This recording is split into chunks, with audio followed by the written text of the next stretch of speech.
Daily. Taste the Daily.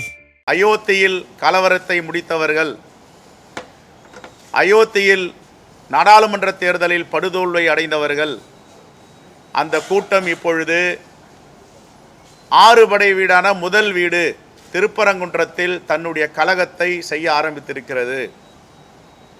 வட மாநிலங்களில் இவர்களுடைய மத அரசியல் தோல்வியடைந்து வருகிறது.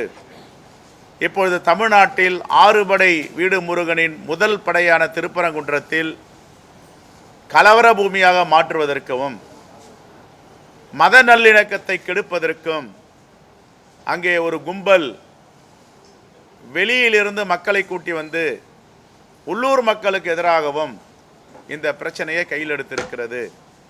இதை காங்கிரஸ் பேரியக்கம் வன்மையாக கண்டிக்கிறது. நாளை காங்கிரஸ் பேரியக்கத்தின் சார்பாக எங்களுடைய தலைவர் பெருமக்களோடு திருப்பரங்குன்றம் ஆலய வழிபாடு செய்ய செல்ல இருக்கிறோம். அதே நேரத்தில் சிக்கந்தர் பாதுஷாவையும் வழிபட இருக்கிறோம். இந்த மத நல்லிணக்கத்தை வலியுறுத்தி தமிழ்நாடு முழுவதும் இப்பொழுது பிரச்சாரம் செய்யும் காலகட்டாயத்தில் நாம் இருக்கிறோம்.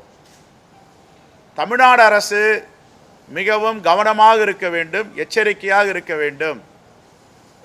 இந்தியாவில் எந்த மாநிலத்திலும் இல்லாத வளர்ச்சி தமிழ்நாட்டில் ஏற்பட்டு கொண்டிருக்கிறது.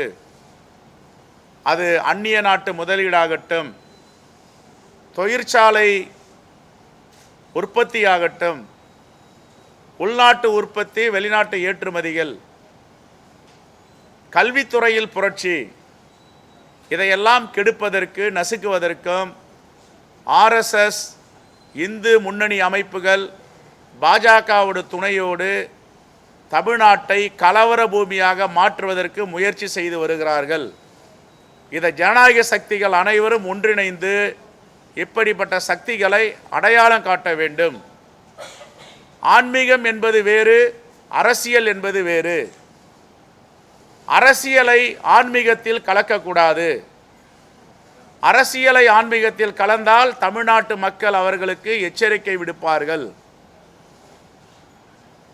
ஆகவே தமிழ்நாடு அரசு இதை முளையில கிள்ளி எறிய வேண்டும். இரும்பு கரம் கொண்டு மத கலவரத்தை ஏற்படுத்த முயற்சிப்பவர்களை அடக்க வேண்டும். இதுதான் காங்கிரஸ் பேரியக்கத்துடைய கோரிக்கை. மாண்புமிகு முதலமைச்சர் அவர்கள் இதில் மென்மையாக இருக்கக்கூடாது, எந்தவித தயவு தாட்சணியம் காட்டக்கூடாது. ஏற்கனவே முருகன் அவர்கள் தலைவராக இருக்கும் பொழுது வேல் எடுத்துக்கொண்டு 6 படை வீடு சுற்றி வருகிறேன் என்று சென்றார். தேர்தலில் 2021 தேர்தலில் போட்டியிட்டு படுதோல்வி அடைந்தார். அதே நிலைதான் இப்பொழுது முருகனை தொட்டு இருக்கிறார்கள். முருகன் மிகவும் சக்தி வாய்ந்த இறைவன். அவரிடம் உங்களுடைய அரசியல் எடுபடாது. அவரே உங்களை பார்த்து கொண்டிருக்கிறார். அங்கே திருப்பரங்குன்றத்தில் ஒருவர் போட்டியிடுவதற்காக திருப்பரங்குன்ற சட்டமன்ற உறுப்பினராக எப்படியாவது ஆக வேண்டும் என்று எல்லா குறுக்கு வழியும் கையாளுகிறார்கள்.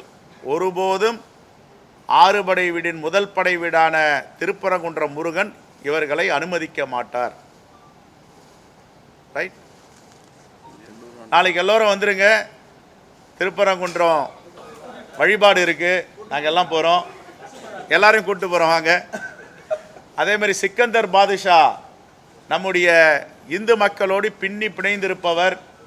எனக்கே சின்ன வயசில் வந்து உடம்பு சரியில்லைன்னா எங்கள் அம்மா கூட்டிகிட்டு போயிட்டு மசூதிக்கு போயிட்டு ஓதலாம் வான்ட்டு அந்த மயில் இறகுல ஓதுவாங்க. அதெல்லாம் நினைவுக்கு வருது. சிக்கந்தர் பாதுஷாவையும் பார்க்க போகிறோம். எங்களுடைய குலதெய்வம் திருமுருகனையும் பார்க்க போகிறோம். மாநில அரசு மென்மையாக கையாளுது. இதை வந்து நாங்கள் குற்றச்சாட்டாகவே வைக்கிறோம். இப்படி தீய சக்திகளுக்கு மென்மையாக காட்டக்கூடாது. பல இடங்களில் அயோத்தி மண்டபம் விவகாரமாகட்டும், தஞ்சை நிகழ்ச்சியாகட்டும், தொடர்ந்து ஒரு ஜனநாயகத்தை கடைபிடிக்க வேண்டும். ஜனநாயகத்தின் மீது நம்பிக்கை வைத்துள்ளவர் நம்முடைய மாண்புமிகு முதலமைச்சர். இவர்களுக்கு எதுக்கு மென்மையாக போக்கை காட்டணும்? மத கலவரத்தை தூண்டுகிறார்கள், சாதி கலவரத்தை தூண்டுகிறார்கள்னா அவங்கக்கிட்ட என்ன மென்மையான போக்கு தேவை இருக்குது.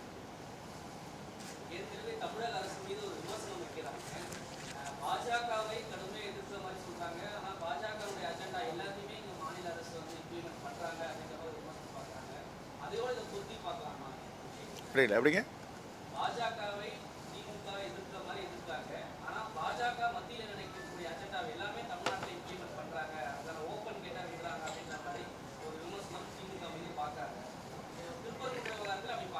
இல்லை விமர்சனம் வைக்கிறவங்க யார் வைக்கிறீங்க? ஜனநாயக சக்திகள் யாருன்னா வைக்கிறாங்களா? எதுங்க?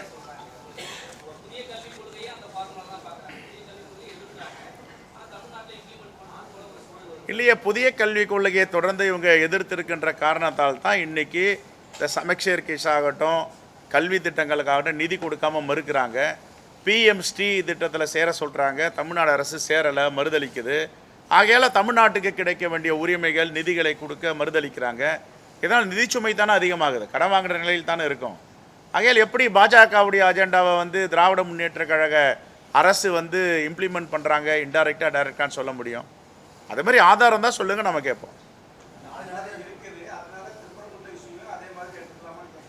இல்லை, இன்றைக்கி கூட மாண்புமிகு அறநிலைத்துறை அமைச்சர் திரு சேகர் பாபு அவர்கள் ரொம்ப தெளிவாக பத்திரிகையாளர் சந்திப்பில் சொல்லியிருக்காரு, நான் பார்த்தேன்.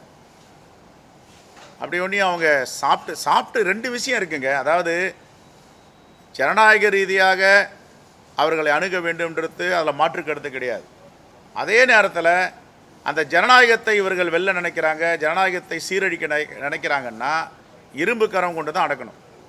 எப்படி நேற்றுக்கு 144 போட்டிருக்க அனுமதி இல்லை, எப்படி ஒரு கும்பல் ஆலயத்துக்குள்ளே போய் பாஜக கொடியை பிடிக்கிறாங்க, எப்படி காவல்துறை அனுமதிச்சது? முருகனுக்கும் பாஜக கொடிக்கும் என்ன சம்பந்தம் இருக்குது? ஆறுபடை வீடுக்கும் பாஜகவுக்கு என்ன சம்பந்தம் இருக்குது? அதை அனுமதிக்க கூடாதுல, ஏன் காவல்துறை அனுமதிச்சாங்க? கருவறைக்கு நேரில் கிட்ட பாஜக கொடியை காட்டுறாங்களா, அனுமதிக்கலாமா? அதை தடுத்து நிறுத்திருக்கணும்ல. அப்போ அந்த மாவட்ட காவல்துறையுடைய பொறுப்பு அது இல்லை, காவல்துறையோட பொறுப்பு. அதுக்கெல்லாமா முதலமைச்சர் நீ கொடியை அனுமதிச்சியா அனுமதிக்கலையா கேட்க முடியும்? அவங்களுடைய கடமை. எப்படி கொடியை உள்ள விட்டாங்க? யாரெல்லாம் மத நல்லிணக்கத்துக்கு குந்தகம் விளைவிக்கிறார்களோ அவர் ஒருபோதும் முருகன் ஏற்றுக்கொள்ள மாட்டார். பாதகம் செய்பவரை கண்டால் நாம் பயம் கொள்ளலாகாது பாப்பா. மோதி மிதித்து விடு பாப்பா, அவர் முகத்தில் உமிழ்ந்து விடு பாப்பா. அண்மை செய்திகளை உடனுக்குடன் தெரிந்து கொள்ள இணைந்திருங்கள் எம் நாடு தொலைக்காட்சியுடன்.